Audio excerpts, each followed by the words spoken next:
the main takeaway from this lesson is using your voice as an instrument to stand up for yourself and to Yes. not to back down from situations, and to know your worth and your rights and your artistry. And I think I know that's kind of vague, and that, that isn't really sort of, it's a little bit saccharine, which is like, know who you are, believe in yourself.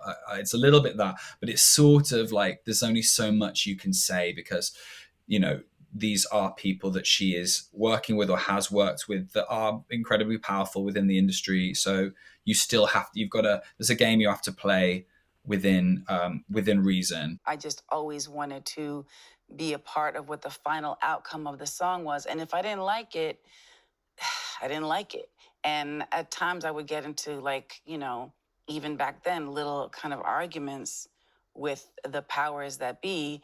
And it'd be over something so simple as like one little line in the lead vocal that I didn't love. Especially back then, powerful male producers that have been in the game way longer than even anyone ever heard of you. It's like, what are you supposed to do? You've got a record company telling you, well, the producer wants it this way. And, so we're going to go with what he wants. And basically, whatever he says, he must be a genius because he has all these hits. So you're like, all right, well. But she goes in, she says that she thinks it's a scam, that she doesn't think a lot of it's right, that these deals aren't good, and that you should be outspoken about them. Yeah, yeah, and ultimately, this is a masterclass. She needs to, she's poised to, as an instructor, to teach something through a lesson. So I think she's sensible not to end up in that throne, Yeah. telling too many stories about how she's been gypped, or I think it could go a little bit down a different route there. Yeah. One thing that I was very interested to hear was her reflecting on how perhaps she was due more production credit in the beginning of her career, but didn't really know to ask for it. She was providing direction and production. Like, can we bring the strings up here? Can we have an a cappella moment there? I didn't really necessarily realize I was producing, so I didn't assert myself. This is what she's saying. I think she says, like, Vanishing was pretty much her and piano, and was like, look, you need to. There was no way they couldn't. Yeah. There's no way they couldn't give her production credit. And again, I think back to Memoir time a couple of years ago, and there were, a song was pretty much done, for a few songs done for her debut, and they get some producers to come in and just twist some knobs and like, oh look, I've produced, and then they're credited as the producer. So I think she kind of knew things were a little bit off, but again, it goes back into that whole, all the men didn't, they're in Yeah. charge, they're the gatekeepers, they didn't want her to necessarily feel empowered. So I thought, good for you reflecting back on what it was like 30 years ago, and to encourage any young artist coming through now to, like, know your worth, understand when you are producing, and the voice is an instrument, and like you just said, Josh, your voice is an instrument in standing up for yourself and knowing your worth and your value. You're not just bringing your vocals, you're bringing your creative vision, you're bringing all these other skills to Yeah. the table. You're probably going to be in a position to be having a heavy hand, a lot of these artists, in production, if you know to fight for it. I would say surviving the industry, there are still people to this day that exist that are very, very powerful, but are just very controlling. And, I'm thankful for my everything that I have is because of the music industry. But it's also, there are a lot of really bad people that exist within probably every industry, but a lot of people that have been really screwed over, like from the very beginning of I guess rock and roll, whatever you want to call it, have been really, really screwed over by people in the industry. I must say this lesson was, if we didn't have the roof, it was an odd one to end on, because she, what does she say just at the very, very end? She says, I'm just looking at my notes, I think and there was something towards the end, at least, was about encouraging people to stay strong to their vision and make the music that you want, not the music that Yeah. other people want you to make. 'Cause that was towards the end. I don't think it was the very end. And then she says, but then again, I don't want to like say anything too bad because I'm really happy with what I have. And so it's sort of, it was, what I'm getting at is it was a bit of an odd last lesson. I think if we didn't have the full circle moment of here's the roof from the beginning all the way to the very end. I completely agree with that. Yeah, it was a bit like when you take her last, like, Oasis throne moment, you look at that and you take away those last lines, and I'm like, oh, that's a bit of like, is it a bit of a Downer. sour note or like a sad Yeah. note? It's a bit of an Yeah. odd note, I would say.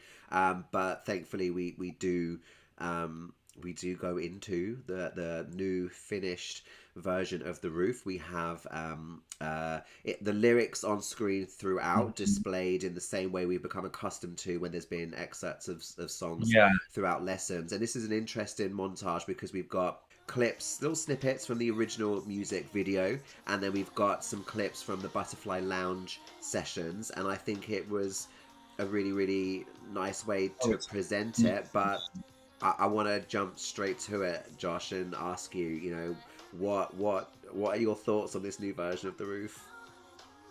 I was nervous. It's the roof, It's sacred.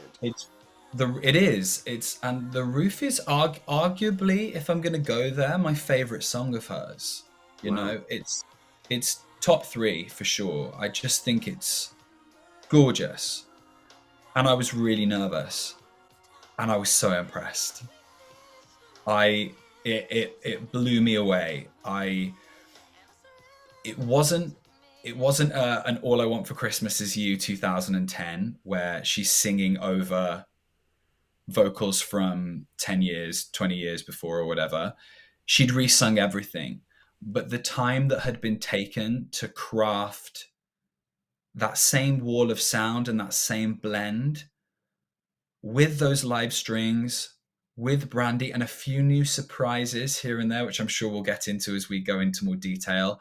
I was, as the children say, shook. I was shook once part 2, babe. I was shook once part 2. It was great. I loved it.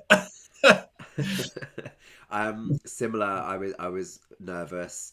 I was like, it's bold, it's brave, Mm. to go and rework something that is so revered by the Lamley, and something that's so personal to her as well. But ultimately, I really do think it paid off. Mm. I can hear Brandy, Yeah. straight away, and she's there. You've got people online like, where is Brandy? I can't hear her. And I'm like, there's so much to take in. Brandy is there. Mariah is there. Mariah has re-recorded. Yeah. Enjoy it for what it is. And part of the roof is it's not a duet. Like, there's my verse, there's your verse. They are meant to blend together.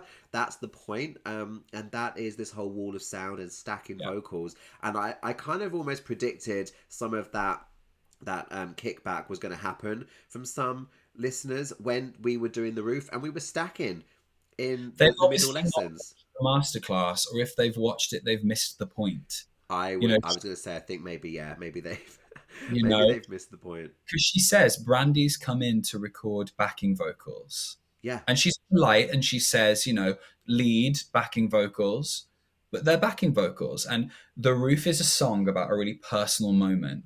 So for Brandy to come in and sing either new lyrics on a new verse would be going against what the song actually is about. Or if she came in and sang lyrics that already existed, it wouldn't be about the lived experience. And it would be going against episode 3, writing about realness. Like, it's, hello, like, what have you been watching the past 9 lessons? Like, it's yeah. I would love a version that has maybe Brandy more featured, but like, that's not the point of what this was. yeah. And you can hear her because I've been listening. I heard that run she did when she was in the booth, and then it's there because they worked on it. Like, finish that, trail off in that way, and she does. And then if you listen, it's in there. So I was really really impressed with it. I really appreciated it because of those two episodes where we get Brandy and Mariah together. So, like you just said, things Mm, that we see them working on end up in the finished product. I think because I got to see them creating it, I enjoyed it all the more. And it's a delicious reimagining of the song because it still feels like The Roof, but there's enough newness there because we've got Brandy. I think the right amount on these. That's a good way Mariah put it. Background vocals, lead background vocals. It fits. I think it's a beautiful reinterpretation. I think Mariah has been doing very well with Always Been My Baby, that lullaby version that I love so much. We Belong mm, Together, where she went off on like a jazz kind of yeah. moment. I'm loving this. Like we are cemented in this legacy era. I do want to get to Caution 2.0. I do Me want new non-holiday music, but I am really enjoying her taking her time and reinterpreting some of her back catalogue in such a quality way. Yeah. And I mean, I want to get to Bust by 25, but let's just stay on the Well, roof for now. this is by far, I know, because I've got so many, I've got a few more things to say because I loved it. This is by far, of all the kind of reimaginings of songs she's done recently, like this is by far the best.